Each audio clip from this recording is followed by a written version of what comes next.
চট্টগ্রামে অ্যাডভোকেট সাইফুলকে আপনার জবাই করে হত্যা করা হয়েছে। এই ইসকন নামের সন্ত্রাসী সংগঠন, এই সন্ত্রাসী সংগঠনে শেখ হাসিনার পাকশালী আওয়ামী লীগ প্রবেশ করেছে। বাবু গয়েশ্বরচন্দ্র রায়কে যখন হামলা করা হয়েছিল তখন হিন্দুত্ববাদীরা কোথায় ছিল প্রতিবাদ করার জন্য?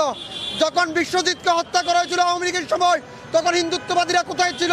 তখন ইসকনের প্রতিবাদ কোথায় ছিল? যখন চট্টগ্রাম মেজবানে 8 জন ব্যক্তিকে পায়ের চাপায় মেরে দেওয়া হয়েছিল আওয়ামী লীগের মেজবানে তখন হিন্দুত্ববাদীরা কোথায় ছিল? কোথায় এত সাহস পেল?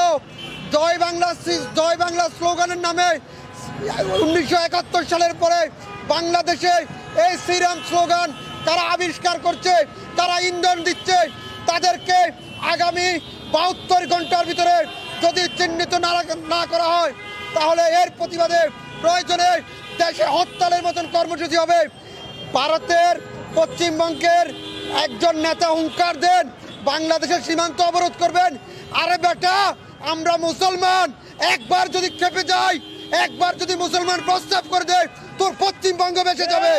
এটা সবসময় মাথায় রাখতে হবে, কারণ বাংলাদেশের মুসলমান ইস্পাতের চাইতে কঠিন। তাদেরকে আল্লাহ ছাড়া কেউ দবিয়ে রাখতে পারবে না। মনে করবেন না আমাদের সরলতাকে দুর্বলতা। এই সনাতন ধর্মাবলম্বীর ব্যানারে যারা আওয়ামী লীগ প্রবেশ করেছে এই হিন্দুদেরকে পরিষ্কার করতে হবে, তারা এই আন্দোলনে নাই।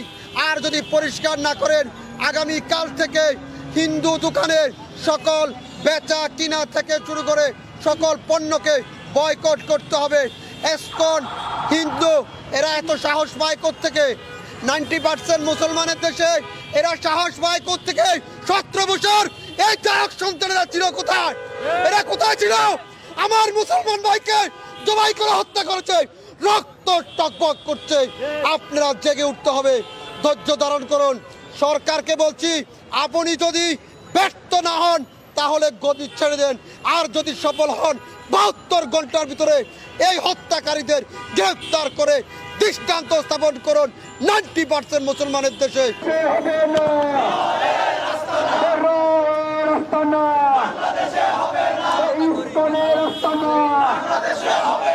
বাংলাদেশে হবে না।